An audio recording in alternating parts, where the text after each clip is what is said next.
மித்த எள்ளு ஆமணக்கு பிண்ணாக்கு ஒரு 50 கிலோ எல்லாம் கலந்து 150 கிலோ எல்லாம் கலந்து நடவுக்கு. அதில் பஞ்சகாவியம் 3 லிட்டர் அடி உரமா கொடுத்துருவீங்க. அதுக்கப்புறம் தான் நடவே பண்ணுவீங்க. இப்போ எல்லாம் கீழே போட்டாச்சு. இப்போ நீ போடல. இப்போ அதான் நான் இப்போ பயோசார் கொடுப்பேன். பயோசார் போடுறதுனால இந்த தடவை போடல. சரி, நீங்கள் உங்கள் வழக்கமான முறையை சொல்லுங்க. இப்போ இதெல்லாம் நம்ம பண்ணிடுறோம்.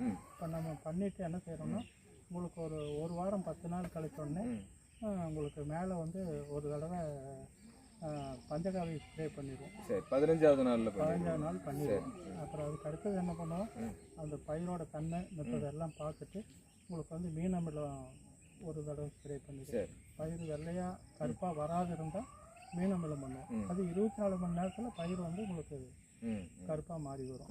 அதாவது நல்லா பச்சை பிடிச்சி வரும்னு சொல்றீங்க. நல்லா பச்சை ரொம்ப இளம்பச்சியா இருந்தது அப்படின்னா மீன் அமிலம் கொடுத்தா சரியாக வந்துடும். சரி.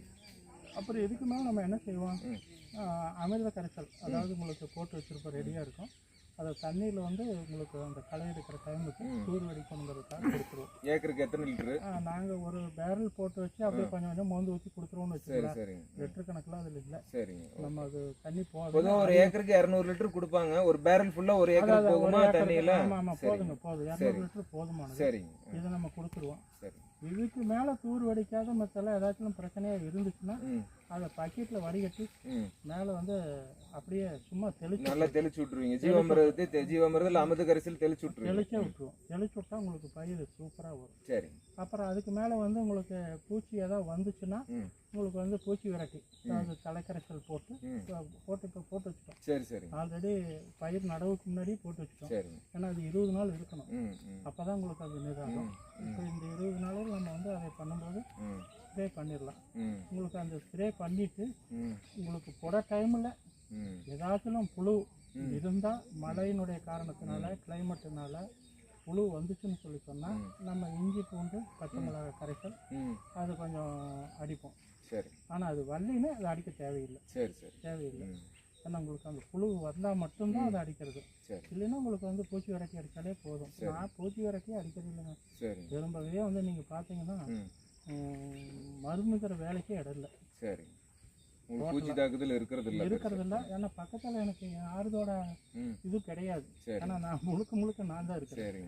அதனால எனக்கு அந்த தென்னந்தோப்பு சுற்றி இருக்குது. நடுவில் தென்னந்தோப்பு நான் இயற்கையில் வச்சிருக்கிறேன். சரிங்க. அதனால எனக்கு வந்து இங்கே இருக்கிறதுனால எனக்கு அடிச்சு பக்கத்தால் இப்போ இந்த பொழியில் நெல் நட்டு இயற்கை பண்ணியிருக்கிறாங்க, இந்த இதில் பண்ணியிருக்கிறாங்க அப்படின்னா நமக்கு அது தெரியாது. ஆனால் இப்போ அப்படி கிடையாது இல்லை நம்மளுக்கு. அது மாதிரி இருக்கிறதுனால நம்ம இது மாதிரி நம்ம செஞ்சோம். சரிங்க. சராசரியா எத்தனை மூட்டை உங்களால ஈல்டு எடுக்க முடியுது பாரம்பரிய நெல்லில்? இந்த மாதிரி ரேர் ரகத்தை விட்டுருங்க. அது போக வந்து சராசரி எவ்வளோ எடுக்கும்? சராசரி அப்படிங்கிறது உங்களுக்கு 20 மூட்டைங்கிறது சராசரி வந்துடும். சரிங்க. ஓகே. 20ங்கிறது வந்து உங்களுக்கு சராசரியாக எல்லாத்துலேயும் கலந்து வந்துடும். சரிங்க. இப்போ இந்த பயோசாரை வச்சு இன்னும் இம்ப்ரூவ்மெண்ட் அதே வந்து பயோசாரில் என்னங்கிறாங்கன்னா உங்களுக்கு அந்த பயோசார் வந்து 3 பங்கு மகசூல் வருதுங்கிறாங்க. எனக்கு 3 வேண்டாம். அட்லீஸ்ட் 20 மூட்டைக்கு 30 மூட்டை வந்தாலும் அப்போ 30 மூட்டை வரும்போது விவசாயிகளுக்கு 10 மூட்டை லாபம் தானே. ஏன் நம்மளால முடியாது அப்படிங்கிறது தான் இப்போ இந்த சாம்பிள் பயோசார் வந்து இன்னும் நம்ம அதை கொடுக்கறதுக்குனால ரெடி ஆகிட்டு இருக்குது. அதை கொண்டுட்டு வந்து கடை போட்டு நம்ம கருது டைமில் விவசாயிகளை கூப்பிட்டு நம்ம பண்ணியிருக்கிறோம். அது நீங்களும் வர வேண்டியது அன்னைக்கு நம்ம வந்து பார்த்து அந்த நிகழ்ச்சி மாதிரி பண்ணி அது செஞ்சிடலாம் அப்படிங்கிறது என்னுடைய. அதாவது இதில் என்னன்னு கேட்டிங்கன்னா விவசாயி வந்து வசதி வரணும். அதாவது அவையனுடைய நிலைமை வந்து அவங்க பொருளை வந்து விற்கணும் அப்படிங்கிற குறிக்கோளில் நான் என்னுடைய நெல்லை வந்து 20 வருஷமாக நானாக தான் வெட்டிட்டு இருக்கிறேன். வியாபாரிக்கு யாருக்கும் தர்றதில்லை. நேரடியாக கஸ்டமர் உற்பத்தி பண்ணுற கஸ்டமர் அரிசியை மாற்றி கொடுத்துருவோம். இந்த தடவை வந்து இந்த 50 ரகம் போடுறது வந்து விவசாயிகளுக்கு விதை நல்லா கொடுத்துருவோம். தூய்மையா அறுவடை பண்ணி இனக்கலப்பு இல்லாம கொடுக்க போறீங்க. கையில் அறுத்து உங்களுக்கு அடிச்சு தனித்தனியாக அடிச்சு ஒரு நெல் கலந்தாலும் அது பிரச்சனையாகும். அதனால அது தனியாக அடிச்சு உங்களுக்கு கையில் தனியாக அறுத்து அடிக்கணும்.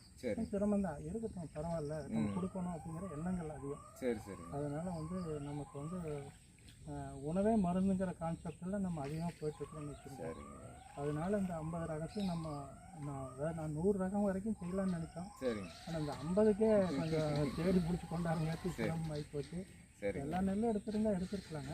நம்ம சில ரகம்லாம் எனக்கு கொஞ்சம் பிடிக்காத ரகத்தில் நான் விட்டுட்டேன். சரிங்க, அவங்க முயற்சியெல்லாம் வந்து வெற்றி அடையறதுக்கும் மண்காப்பு இயக்கம் மூலமா வாழ்த்து தெரிவிச்சுக்கிறோம். கண்டிப்பாக நிச்சயமா பாத்தீங்கன்னா ஐயாவுக்கு வந்து 72 வயசு ஆகுது, பார்த்தா நம்பவே முடியாது.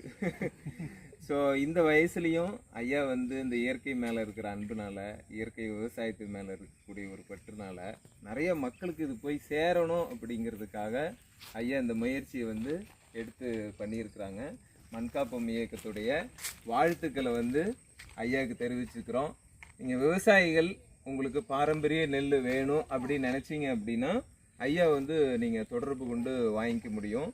அதே மாதிரி நிறைய மருத்துவ குணம் சொன்னாங்க இல்லைங்களா, நுகர்வோர்களும் உங்களுக்கு தேவையான உணவை, அரிசியை வந்து இந்த மாதிரி விவசாயிகள்கிட்ட நேரடியாக நீங்கள் வாங்கிக்கணும். இன்றைக்கெல்லாம் பார்சல் சர்வீஸ் வந்துருச்சு, சுலபமாக வந்து நம்ம ஜிபே பண்ணிக்க முடியும். ஸோ இந்த மாதிரி காலகட்டத்தில் இந்த மாதிரி உங்களுக்காக, உங்களுடைய ஆரோக்கியத்துக்காக இங்கே பாடுபட்டு இருக்கக்கூடிய விவசாயிகள்கிட்ட நேரடியாக வந்து உங்களுடைய உணவை வாங்கிட்டீங்கன்னா உங்களோட ஆரோக்கியம் மேம்படும். இவங்க தொடர்ந்து வந்து ஆர்வத்தோடு இந்த விவசாயத்தில் வந்து ஈடுபடுவாங்க. எல்லா விவசாயிகளுக்கும் அந்த உதவி வந்து நகரப்புறங்களில் இருக்கக்கூடிய நுகர்வோர்கள் வழங்கணும். ஸோ இவங்களும் தொடர்ந்து உங்களுக்கான நல்ல உணவு வந்து வழங்குவாங்க. மீண்டும் ஒரு இயற்கை விவசாயிகிட்ட நம்ம வந்து மறுபடியும் நம்ம சந்திப்போம். நன்றி, வணக்கம். வணக்கம்.